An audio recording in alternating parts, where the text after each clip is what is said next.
Well, good afternoon, dear guests and participants, or indeed good evening or good morning to some of you. My name is Paul Jatkovets. I'll be the moderator for this event, whose topic is Why is mediation failing to resolve so many armed conflicts? The discussion is hosted by the Oxford Global Society, which is an independent think tank based in Oxford that focuses on select issues of global significance and aims to provide a platform for diverse views and perspectives. And so particular thanks to Professor Dennis Galligan, the director of Oxford Global Society, and his deputy director, Dr. Jufan Wang, as well as Professor Richard Kaplan from Oxford University for helping set up this discussion. We will have an hour together. After an introduction and some framing remarks, we'll move to an exchange with the panelists, and then in the second half, we'll open the floor for Q&A. We have a very experienced panel with us. You have seen the biographies in the flyer, but in case you haven't, I'll just say a quick line about each speaker. The first is Katia Papagianni, the Director for Mediation Support and Policy at the Geneva-based Center for Humanitarian Dialogue, who has worked with HD mediation teams all over the world, as well as the UN Special Advisor on Yemen and in several other regions. We also have Betty Bigombe, who brings great experience of conflict resolution, particularly in Africa, including the northern Uganda conflict. She has also had senior roles at the World Bank on fragility and conflict, and worked for various institutes, including the Wilson Center and the United States Institute of Peace. There is also Matt Waldman, who has advised United Nations envoys for Afghanistan, Syria, Somalia, and Yemen, and worked on mediation with several international organizations. Matt authored a considerable research piece on our very topic that we'll talk about shortly. Also thrilled to have Neha Sanghrajka, who is a fellow at Harvard and senior advisor for UNOPS. Her mediation experience includes supporting Kofi Annan in Kenya after the 2007 electoral crisis, and the UN Secretary General Special Representative for Mozambique in the lead up to the Mozambican Peace Accord. Finally, I'm Paul Jatkovets, currently Director of Mediation and Peace Support at the Geneva Center for Security Policy and a fellow at the Oxford Global Society. At GCSP, I lead several dialogue processes focused on different regions, including Eastern Europe, the Caucasus, Middle East, Arctic, and Asia. Previously, I spent 10 years at HD, including in charge of HD's Ukraine portfolio. And before that, I was an Australian diplomat serving in Africa, the Middle East, and the Asia Pacific. And it's a real honor to be moderating this panel today. So we have a most important, though rather complex question to answer, but a high-powered panel to help us get to the bottom of this. I'll just offer a few headline points for context, which the panelists may then challenge or expand on. Obviously, in considering why mediation may struggle to resolve many conflicts, we should think about how those conflicts themselves are changing. First, we have more armed conflict now than we've seen in several decades. There is both more interstate conflict as well as intrastate conflict. And increasingly, these are proxy conflicts, and therefore they've become multi-layered, not just local or national, but often regional, and sometimes even geopolitical. And there has been a proliferation of non-state actors fighting in these conflicts. No wonder mediation as a tool is struggling to put out all the fires. To add to the challenge, multilateralism is not as much the go-to format as it once was. And that's partly because we've seen a return of geopolitics and tensions between major powers, which themselves are embroiled in some of the major conflicts. In all this turbulence, there seems to be a greater readiness among some states and other actors to use force to end conflict. See the examples of Gaza, Sudan, Myanmar, Ukraine, and the Caucasus. Meanwhile, as we note a trend toward increased multipolarity, reflected in a more competitive rather than collaborative international environment, we also observe a proliferation of actors doing the mediating, including a greater array of states. Then, when there are agreements between conflict parties, these are less frequently comprehensive agreements and rather part solutions. And perhaps partly because of that, there's less inclusivity and less focus on things like justice, and therefore more impunity for those responsible for the violence. Arguably, many of these elements have flipped since, let's say, the early 2000s, thus making mediation more and more difficult. So let's see if our speakers agree with some of those propositions and what solutions they might have. I'll give each panelist 5 to 6 minutes for the first round of questions. And I start with a question for Katia Papagianni. Katia, you've supported the HD Center's mediation and dialogue work all over the world, and you've been involved in many policy discussions to reflect on how mediation has developed over the last years. What have been the most important changes in both the settings that we now operate in and in the methodologies that we use in the mediation field? Thank you, Paul, and thanks to the Oxford Global Society for gathering us today. It's really a pleasure to be with you and my fellow panelists. Indeed, it's a very high-powered and experienced panel, so I look forward to the discussion.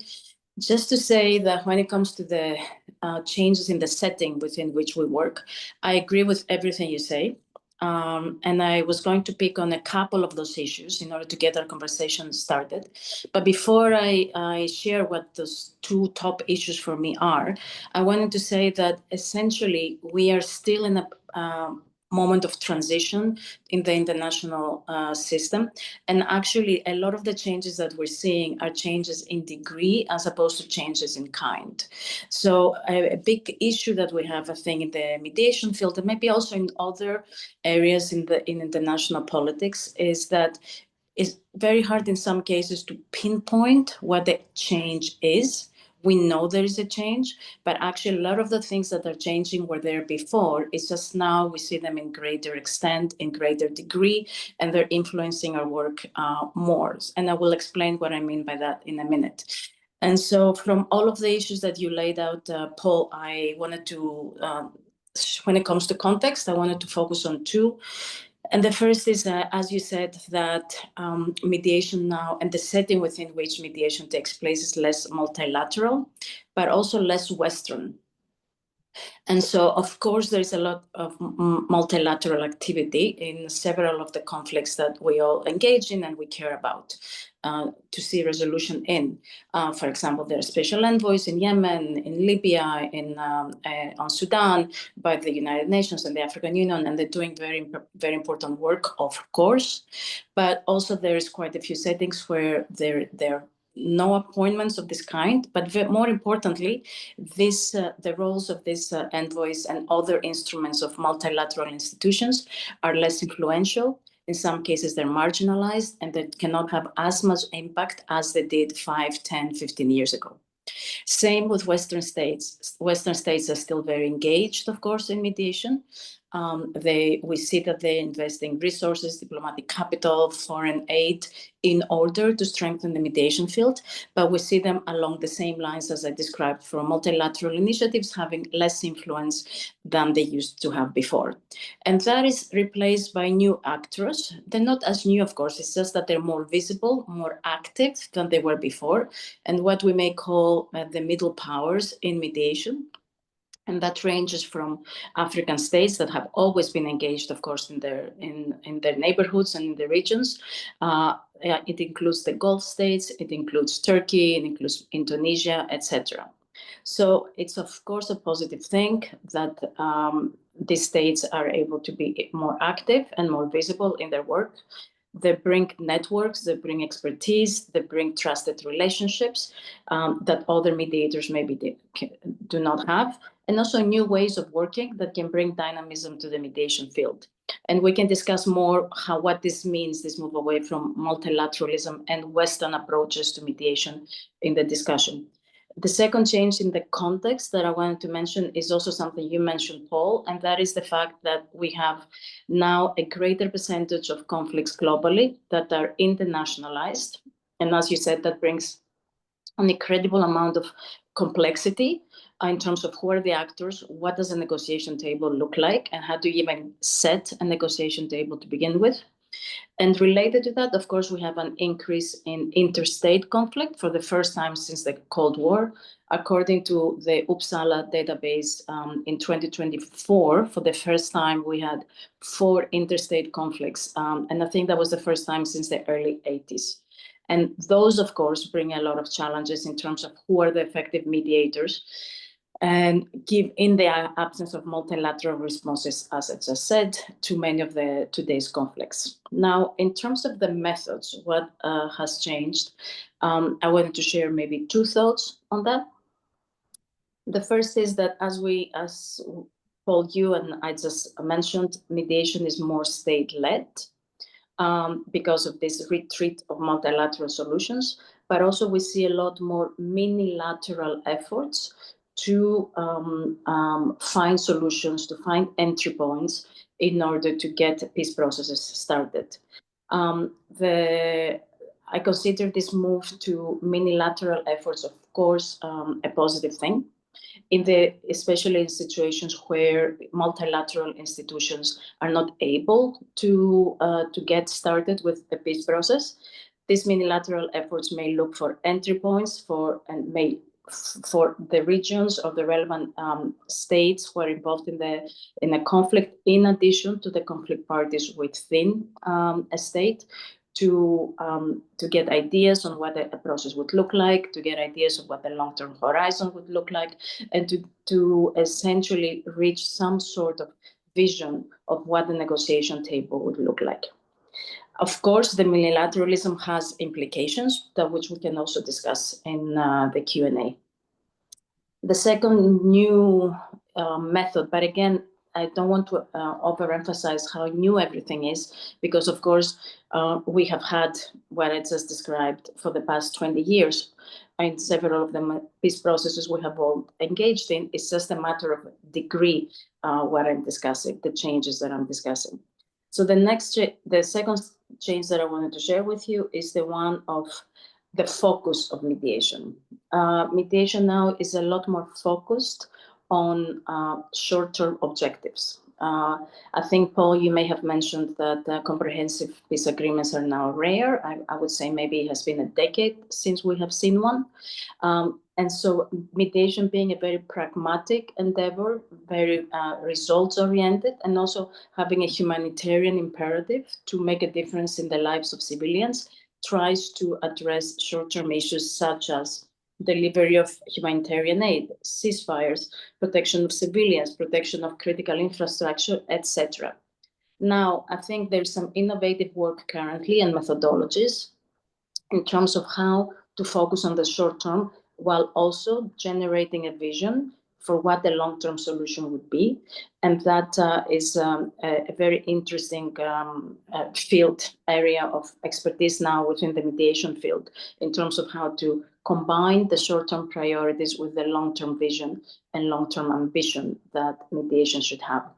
So in closing to my comments to this question, Paul, I wanted to also say that, of course, some of the core tenets of mediation remain in place, and that is the importance of relationships of trust between third parties and conflict parties, the importance of long-term engagement, the importance of confidentiality when the parties request it, and of course, the importance of inclusion of all relevant actors and not just the armed actors. But in addition to that, I wanted to note this move to minilateral as opposed to multilateral approaches, and this move to try to figure out how to work very much on the short term and the urgent, in addition to creating a long-term vision. Thank you so much, Katia, for those opening comments. So on landscape, you highlighted diversification of actors, some of them new, but others just more visible than before, and a move away from multilateralism and in some cases towards minilateralism. In terms of methods, again, not necessarily new, but changing in degrees or scale. Again, minilateralism offering new entry points, but also this trend towards a focus on short-termism. So thank you for that very much, and we'll come back to some of those points. But let me move on to Betty Bigombe, who brings great experience in mediation, particularly from various African settings. And one of the cases we've heard you speak about, Betty, is that of northern Uganda, where we recall the debates about whether and how and when to bring justice into the mediation setting. But you also worked at the World Bank examining conflict trends more globally. So from those experiences, what would you say now about these quick fixes that have become more common? Rather than comprehensive agreements, we see more part deals like ceasefires, violence reduction agreements, even transactional economic deals. Can this approach also be successful and achieve durable results, in your view? Good morning, good evening, good afternoon to all of you. I would like to start by thanking you very much for inviting me for this very important conversation among very eminent personalities with a wide range of experience. I do apologize that I had not read the question, so I'm going to be wandering off from one point to the other. And you'll forgive me for that, but eventually I hope I will have answered the question. But before I probably go to answer your question, what I've been lamenting about is more questions than answers, is what happened to preventive diplomacy. We thought at one time that would work, but it looks like we all sat back and wait until there's unstoppable deaths and destruction like we're seeing today, both in international conflicts as well as intrastate conflicts. I've been wondering what happened to the early warning mechanism that we romanticized about, because we thought that would be the tool that could help in prevention, that could bring in early mediation to prevent conflict breaking out. Have we forgotten about all this research and researches and ideas that came out of that, and possibly we have become spectators as hundreds and thousands of people are slaughtered or die of hunger and all kinds of problems that are related to conflict. So, like I said, and I have more questions where I am lamenting, but let me come to the question that you have asked about quick fixes. Quick fixes. With quick fixes, you end up with very superficial, unsustainable mediation and maybe a peace agreement. I could give you a few examples. And by the way, just as a by the way, I'm now outwardly involved in Myanmar. But I will also give you a few examples from South Sudan, where the country is again on the brink of war, where I was involved in the mediation. But quick fixes, there are core values in mediation that help to bring sustainable peace. But those are now being pushed away. For example, trust building. Let me just give you the example of what happened recently, the effort. And I'm sorry, I'm going to be very open, very frank. Forgive me for that. The effort that is being made by President Trump to mediate between Russia and Ukraine. Now, first of all, the president of Ukraine was humiliated. Putin was praised as the person who wanted peace. Now, how do you expect? Because there must be trust in the mediator. That's the cornerstone of the success. There must be trust in the process. That's the cornerstone of the success of mediation.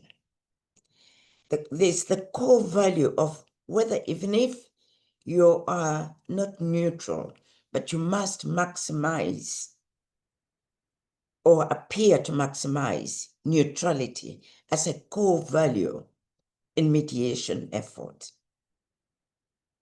So the effort was peace will come. And of course, I don't know. I don't want to be judgmental that it will not work. But this all go to the problem of trying to fix the problem overnight, because this is United States of America. I saw it happen when President Carter tried to mediate between Uganda and Sudan. I was a technical advisor, and it was power mediation. And they said, how can we not sign an agreement when it is President Carter, the former president of the United States? And of course, an agreement was signed, which was never, ever implemented. And the countries went back to war almost immediately. I've seen what happened in South Sudan, in the sense that we were in 2018, August, the president of Sudan then, Bashir, kept us in the hotel room and said, unless the parties sign this agreement, nobody's getting out of here. Nobody's going nowhere. And of course, the parties signed the agreement out of convenience and not out of conviction. So it brings you to the question that, was this owned by the people of South Sudan? Of course, it was not owned by the people of South Sudan. It was imposed. Sure. And again, in the case of South Sudan, you bring in regional leaders who are also putting pressure because they have their own interest in the process.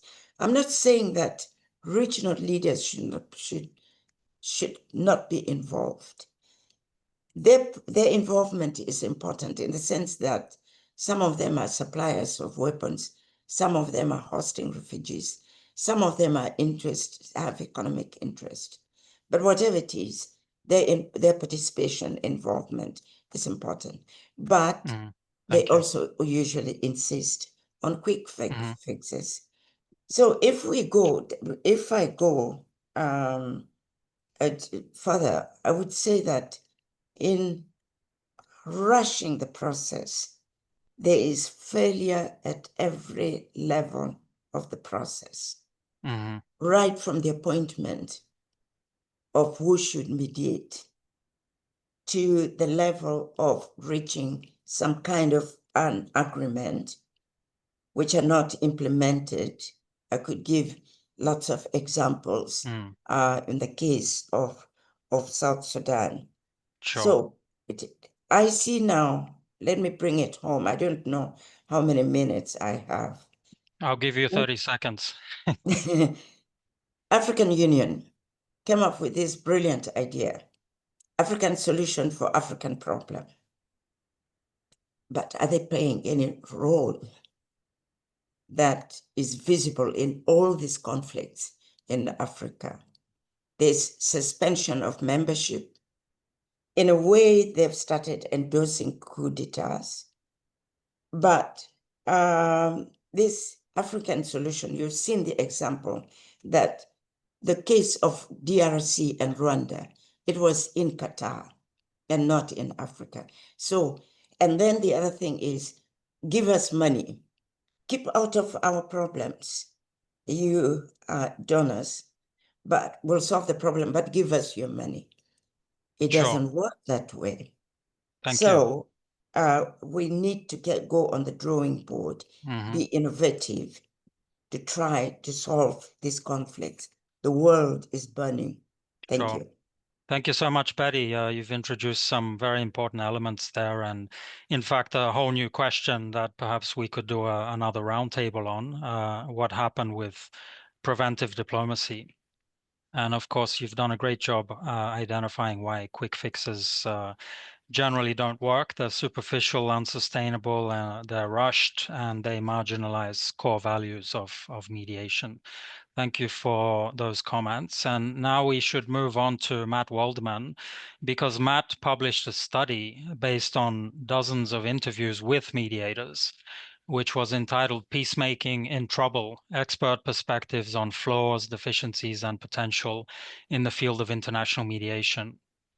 So Matt, you question whether the field of mediation is getting the fundamentals right, and you claim, as is the title of your piece, that the field is in serious trouble. But surely mediation can only work if there's an enabling environment and the conflict parties want it to work.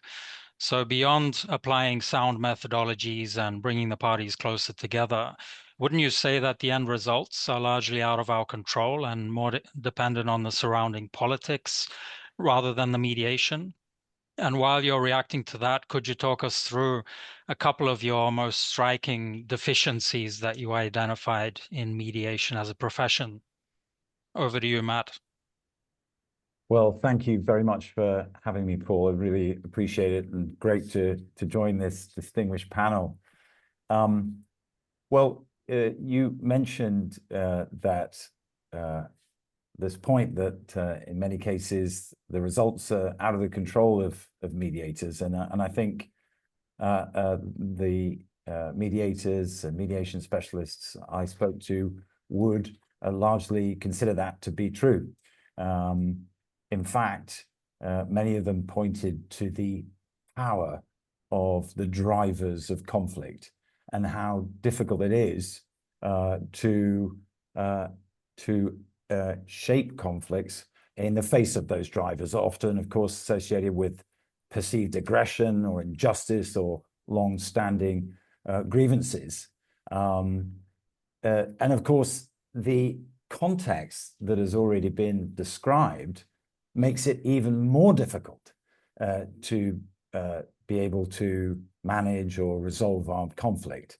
And I think, and I agree with all the points that have been mentioned in terms of complexity, those transnational elements, the increasing involvement of major and regional powers in civil conflict, international division at the highest levels, and the breakdown of the international norms and laws against the use of force.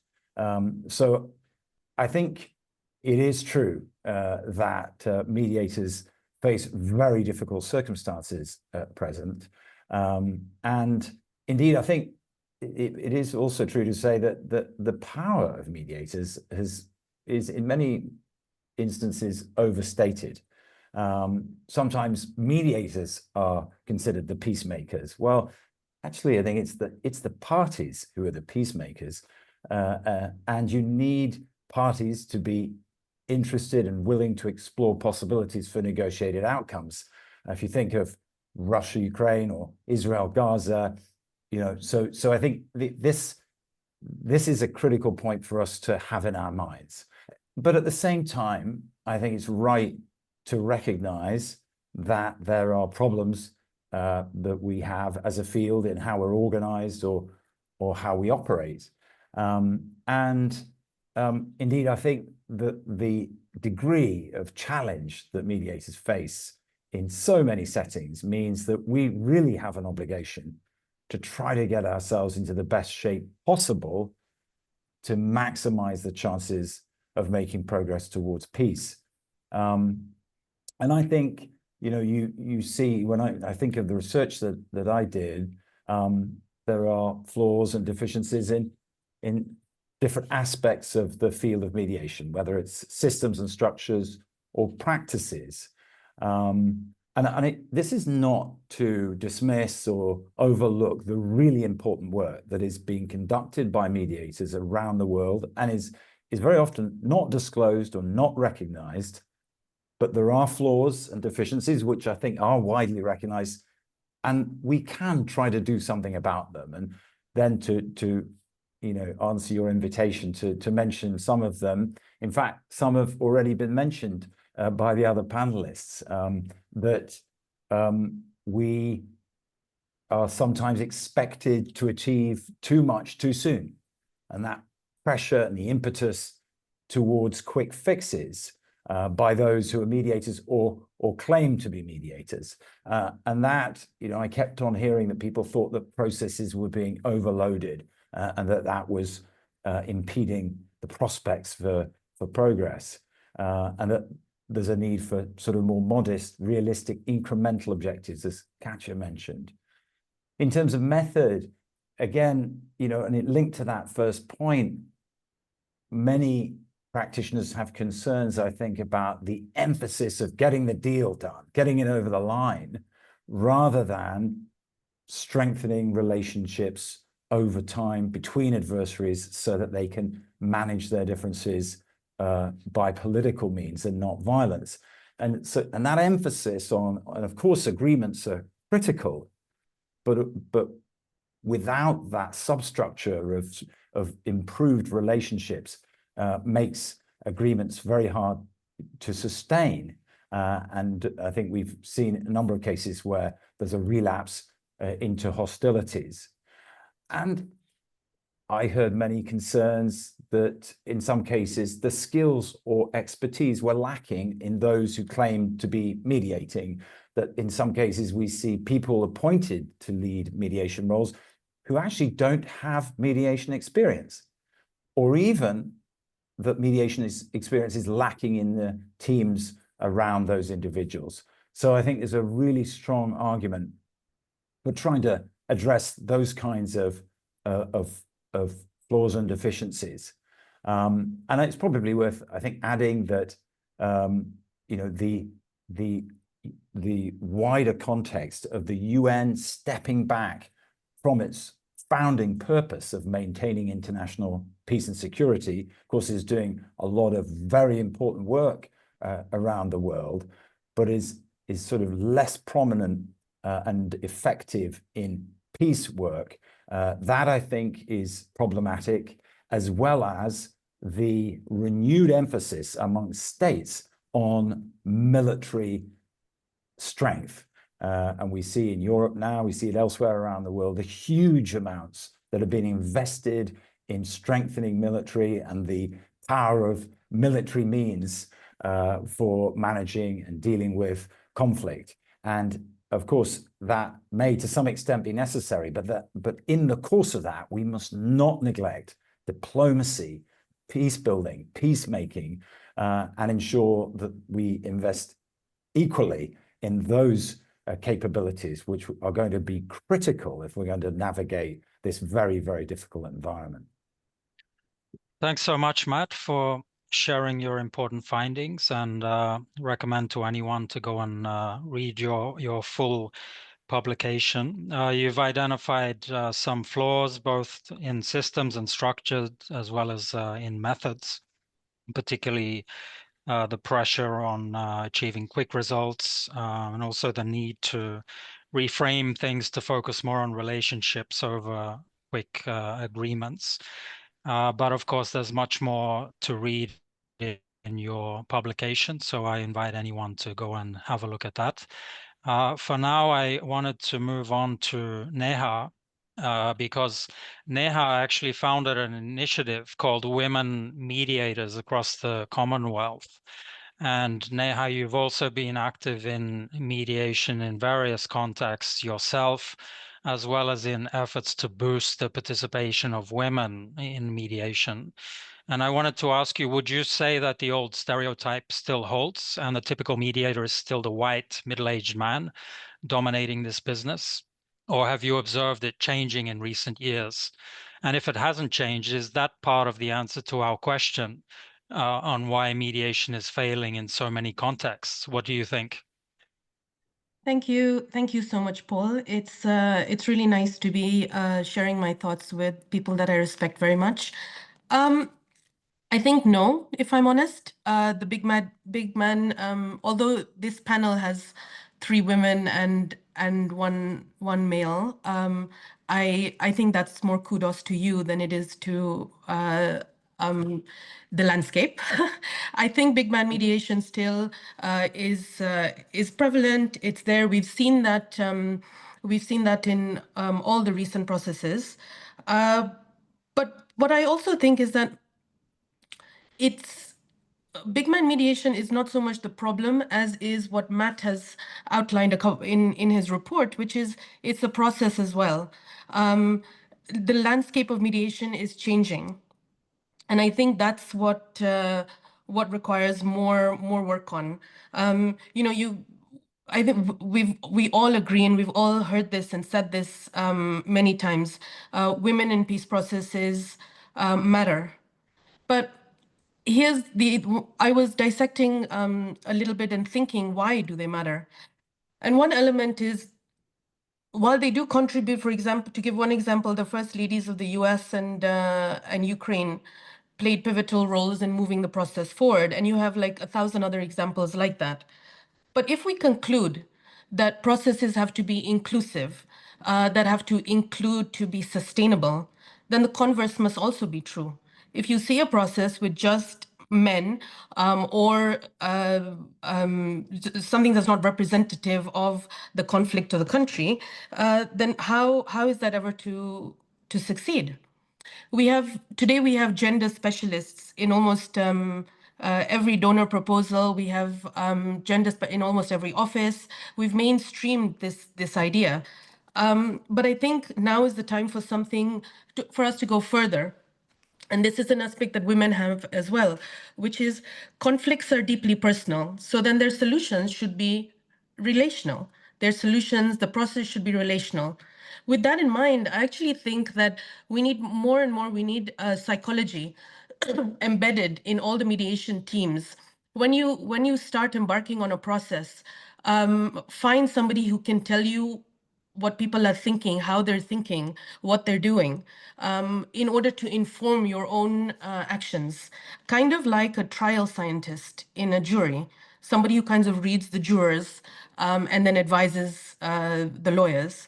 But I think to answer your question, we're further and further away, I think, especially now regarding the exact question you asked regarding women in mediation.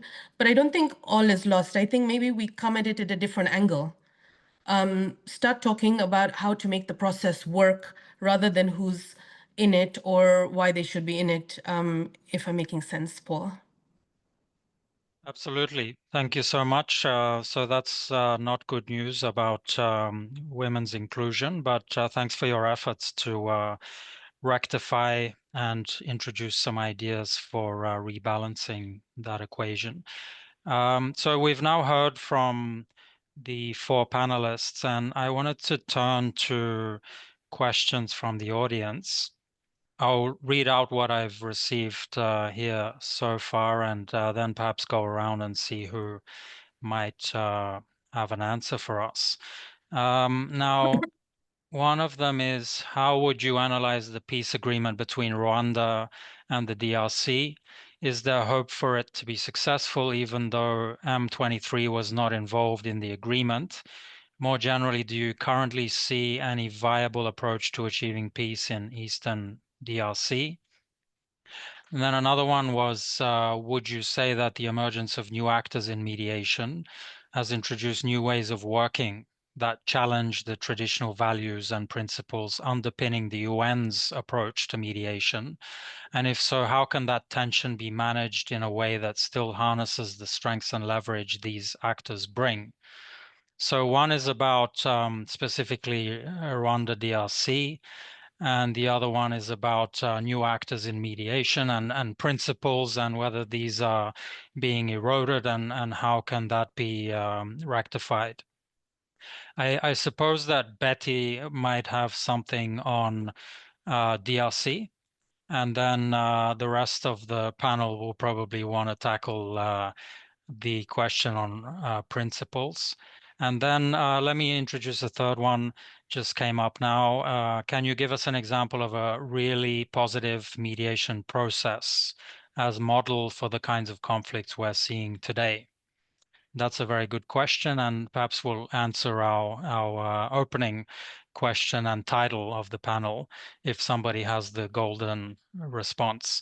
So Betty, what do you think about DRC, and how do we move forward even though M23 was not involved?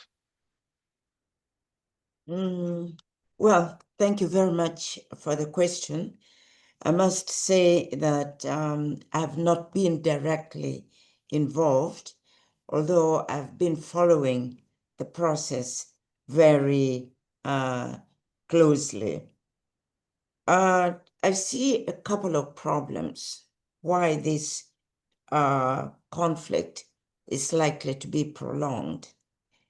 A couple of problems that includes the fact that Congo has not experienced, DRC has not experienced peace in a long time. There are a number of issues that if you want that country, even if you have sustainable peace tomorrow with M23, if the other tribes or parts of the country are not, the issues are not addressed, Eastern DRC might be peaceful, but the rest of the country might still continue to have problems. So I think it was unfortunate that M23 was not involved. Even if you can call it a proxy war between Rwanda and Congo. And of course, for Rwanda, Rwanda has never recovered from the genocide because they totally blame, it was Mobutu who died, and then the subsequent leaders, because of Interahamwe, the Hutus who perpetuated genocide in Rwanda. Because to Rwanda, unless the Interahamwe or the Hutus who took refuge in Congo are expelled or taken away from Eastern Congo, they will not see peace. The other problem I see, which is very complex, how do you remove a population who have taken refuge from your own country? That is very difficult. But if the regional leaders were committed to the problem, including the international players, this problem could be sorted out. But the other thing which I see as playing a major role in all this is the ego between the leaders. It's I'll teach them a lesson attitude. I'll teach him a lesson attitude if he continues to do A, B, C, D, E. So ego is playing a major role.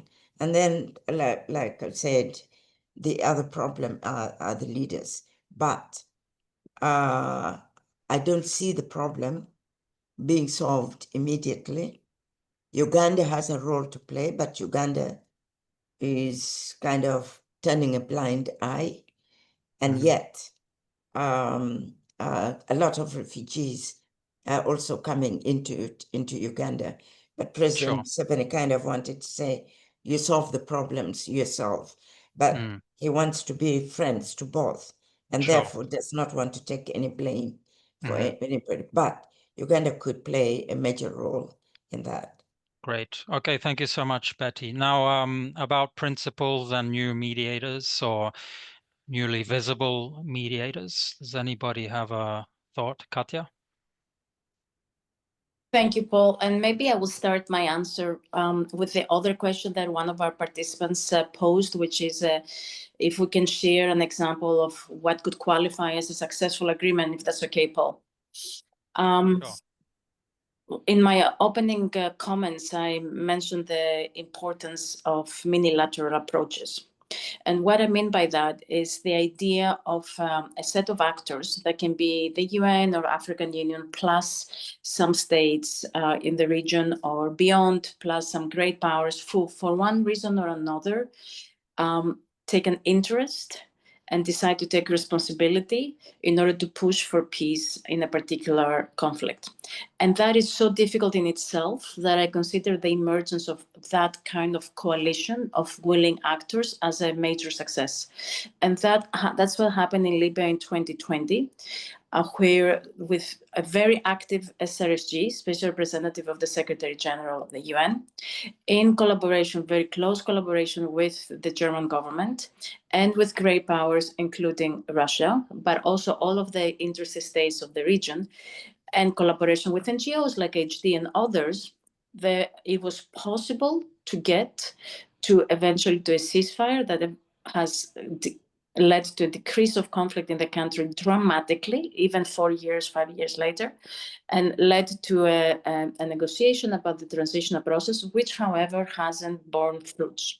However, that is the example that I just gave of this minilateral outfit that managed to bring about the ceasefire and the beginning of conversation about the political transition in the country is one of the best outcomes that we have managed as international community to achieve in the past 5 years. And now that leads me to the question of principles. The issue of principles, when we talk about the variety of mediators that have entered the field the past few years, can be broken down into principles when it comes to the methods and principles when it comes to the outcomes. When it comes to the methods, there may not be that many differences because essentially the fundamentals of mediation are, as we all have said, long-term relationships with the parties, relationships of trust, engagement for the long term, inclusion of relevant parties, respect for all the parties. And I haven't seen those principles of method during the process of mediation being compromised by any of the mediation actors that have become very visible and active the past few years. Now, in terms of outcomes, of course, the principles that we are observing today are different, but that's the result of the failure of multilateralism and the methods that are being adopted by the superpowers, the great powers, as opposed to the middle powers. And those are the principles of transactionalism, of not really investing in political solutions, but rather in short-term solutions, as we have just discussed. These principles, when it comes to the outcomes of mediation, unfortunately, are above the pay grade of small mediators, of middle powers, or small mediators like NGOs like HD, or even the small European powers.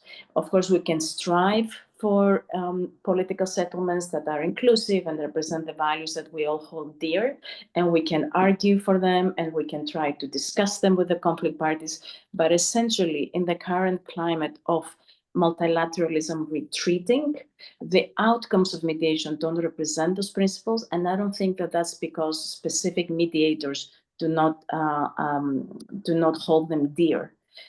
So what I want to leave with here, Paul, is that actually when it comes to the principles governing the method of mediation, I don't see that much divergence. And when it comes to the principles of the outcomes of mediation, it's a bigger conversation about great powers and multilateralism, as opposed to weaker middle powers acting as mediators, and weaker mediators like NGOs and other European powers. I hope that makes sense. Thank you so much. Very clear and very important points. Now I'll see if Matt or Neha have any further insights, but I'll just add a couple of other things that have come up now. I can't get through all the questions, but one is on criminal violence, which is understood to be different from political violence. What are the implications for mediation of upholding these distinctions? Then another one about bringing in more individual and group sociotherapy approaches and whether that can make mediation more successful. Another one about African intra-state conflicts. Which ones are the best models? Angola 2002 or Liberia 2003? And then Sudan, the point is mediation methodology has to be tailored to local context and not a premeditated methodology designed by people who have little idea about cultural contexts. So why do mediators not invest in local mediation mechanisms that are appealing to people, but focus on external methods? So Neha, what do you think about some of these questions? Well, I'd like to answer the question on a positive example, and it'll relate to the other question on Liberia and Angola. I actually think Mozambique 2019 should be a case study. It's the process that I got involved in through HD. And it started off as sort of with, it started off with Switzerland. So it was bilateral, so to speak, the mediation design and the mediation process. And then when the agreement was signed, went into multilateral with the UN. So I think that could be a good model.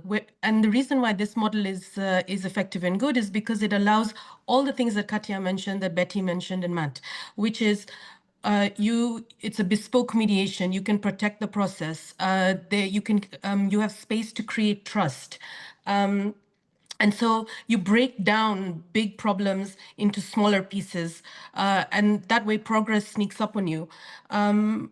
We were there. I went to Mozambique for 6 months, ended up staying for 9 years almost. So again, when Katia mentioned, longevity, for all these reasons, I think this could be a case study that could be studied and looked at for the one basic thing, which is relationship building and sustainability. Today, neither Mirko or I are in Mozambique, but what we left behind still exists with the recent elections. The government and the opposition themselves, through civil society, no international actors or people, put together a dialogue forum for discussion, and it exists today, regardless of any international input. So these are the kind of things that I think could help in future mediations. And then I'd like to leave with just one last thought. Back channels matter. More than anything, back channels protect the process. They build relationships so that a deal is not just a deal. A deal is followed through by relationships and people. Sure. Thank you so much. Matt, I know you have to leave. Do you have 30 seconds for a quick thought? Sure. Well, I think, already a lot of very important points have been made in response to those questions. And of course, the question about non-Western mediation actors is on a lot of people's minds today. I think it's very clear that those actors bring a lot to the table in terms of relationships and networks, the resources they have, as well as the methods that they use that are perhaps well suited towards crisis management and conflict mitigation. But the methods that we've been discussing today and some of those core principles remain valid, remain important if we're looking to make durable progress in very difficult settings. And therefore, I think the question is, how can mediation actors in the West and beyond, how can they work with those new actors, and how to work in collaboration, in cooperation, sometimes looking at how to work in a complementary way. And I think the challenges that we're facing are so grave that we do need to be willing to adapt, to work with those new actors, and to perhaps take on new methods and techniques that are relevant to the challenges that are being faced today. And I think just one final point, which is, I do think that the field is changing, is adapting. Whether you look at the kind of pragmatism that is brought into play, the diffusion, working at many different levels, and diversification of what mediators do on a day-to-day basis, as well as the human centricity, that looking at how psychology and behavioral science can help mediators in their work. And it strikes me that all of these kinds of responses, these lines of development, as it were, in our field are crucial, and we need to really invest in those processes of change so that we are equipped to deal with the challenges today and in the future. Great, thank you so much, Matt, and all of you. I was given a deadline of stopping on the hour, so unfortunately we're coming up already against that. I certainly think we could continue this for some hours, but I'm afraid not this time. I'm sure, though, that the Oxford Global Society will follow this with some other timely discussions in the weeks and months ahead. As far as the answer to our question is concerned, I think we have roughly ended up agreeing that while some conflicts are indeed beyond the capacity of mediators to solve, either the stalemate or the entry point has not yet arrived, or the political obstacles don't allow for forward movement in mediation at a particular moment in time, then that doesn't mean necessarily that it's inherently losing value as a conflict resolution tool.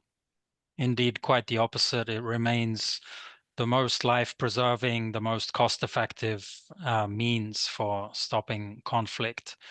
So a few ideas were shared on how mediation might be made more fit for purpose in an increasingly disorderly world, including, recalling and reinstituting core values of mediation, including starting with trust in the mediator, relationship building as a guiding light in a mediation process, as well as promoting inclusion, which we've been talking about for many years, and seemingly there's still much to do on that. And also the importance of getting away from short-termism, which unfortunately is becoming quite fashionable these days. So the merits of longevity and staying the course in a mediation process. And then there's also the need to tap into new opportunities and exploit the methods of an increasingly multipolar mediation landscape. For example, by exploiting entry points that open up in the minilateral spaces.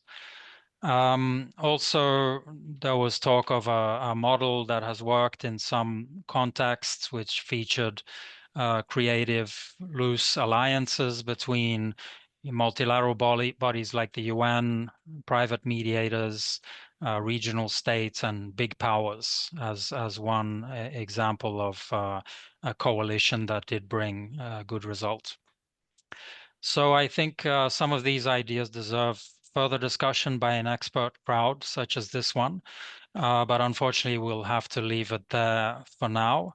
It's been a really stimulating discussion, a bit short, but nevertheless very stimulating. I'd like to thank our esteemed and thoughtful panelists for it.